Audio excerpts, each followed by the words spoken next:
country. Now, the impeached leader goes to Meru and says, have you missed somebody from here that you can elect an Indian? He goes to Kisii. He says, have you missed someone, then you are electing another Indian here or Chotara? Mr. Speaker, when have we gone that low in this country? From Rarieda, had been elected in Rarieda, he had been elected in Nakuru, he had even been elected in Nairobi, Mr. Speaker. And this is the Kenya that we would want to go back to. We would not want to be in a situation where when you're vying in Nairobi, you're being asked, where did you come from? In a cosmopolitan city like Nairobi. Meru is a cosmopolitan city. And the Honorable Dawood needs to make no justification beyond being a Kenyan.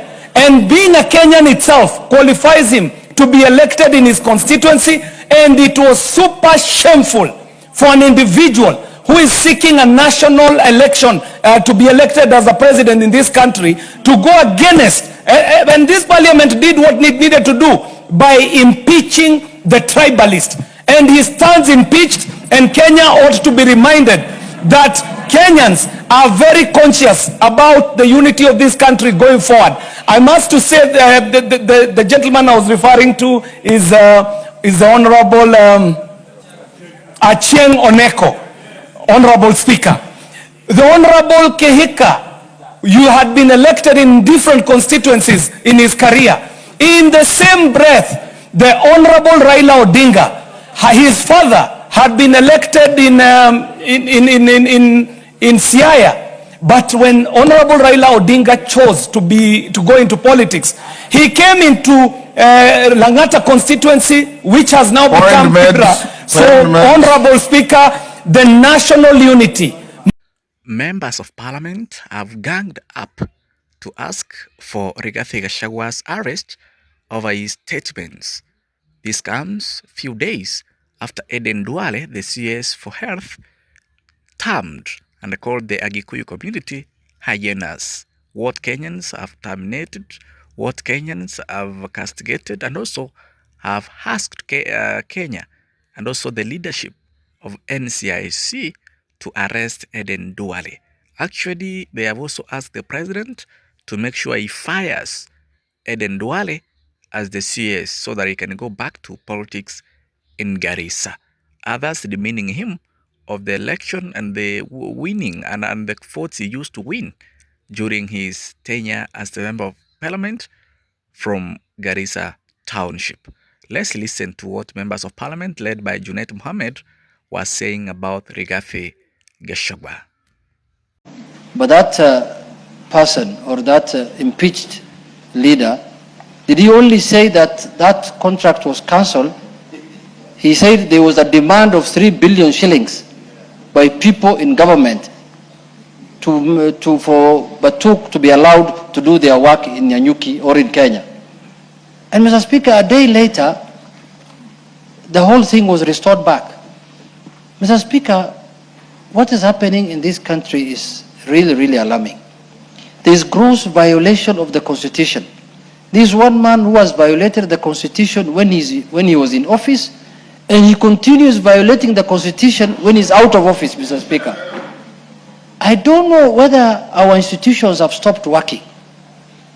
The NCIC, the DCI, the police, Mr. Speaker, because what that impeached leader is doing in this country is to destroy the fabric of this country so that Kenyans can turn against each other.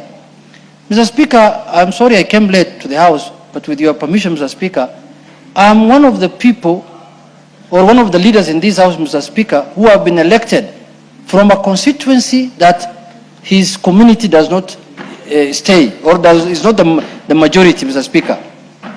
And I've represented them for over 3 terms. And I was even a mayor there, Mr. Speaker, where you visited me many times when you were mentoring me in leadership. Yes.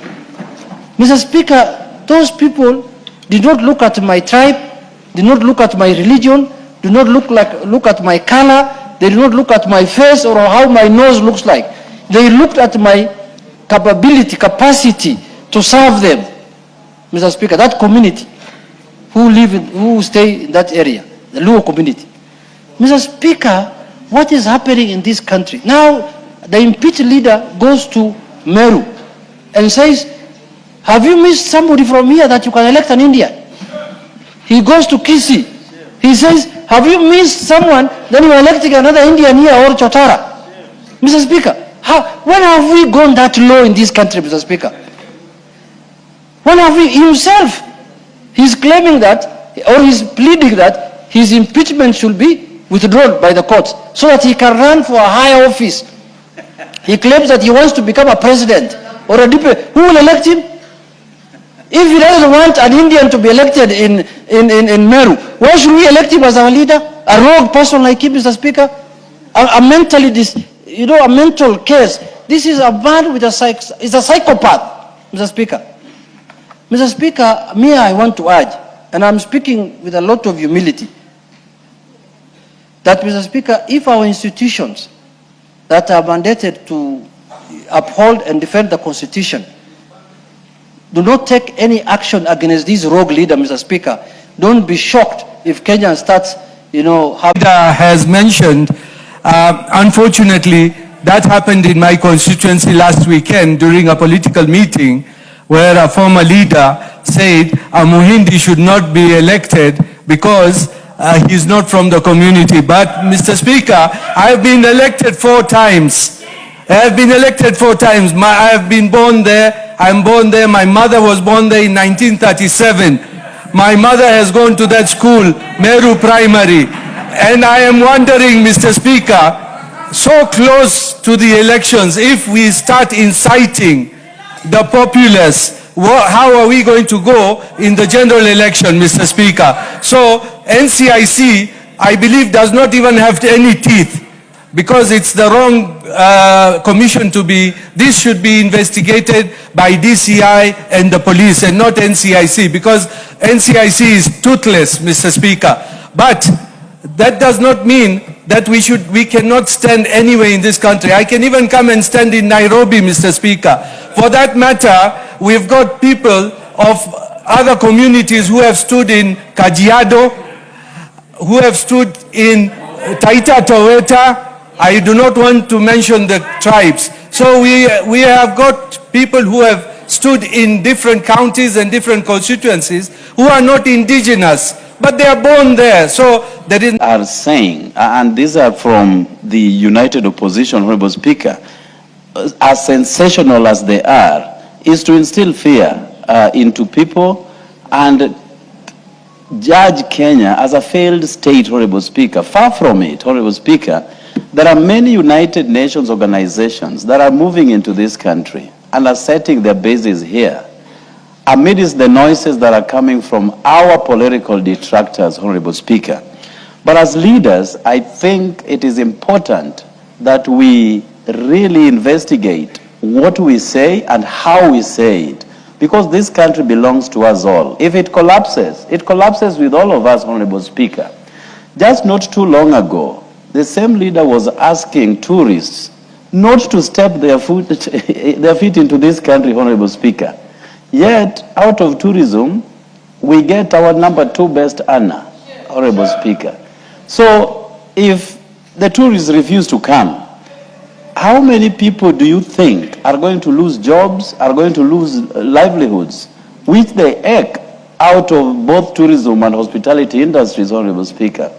So politics we can play, and it is important that we play politics. But when it gets into the attention of the international community, Honorable Speaker, we really have to be careful.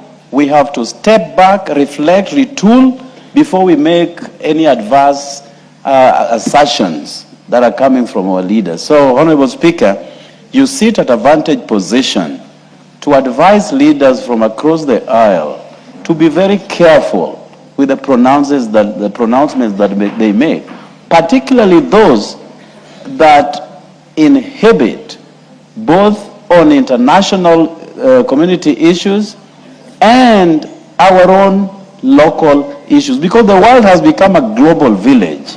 What you say here does not really end up at Wamunyoro village. It gets the attention of everybody. So, Honorable Speaker, we pass this baton back to you to advise leaders to be very careful and not to become too sensational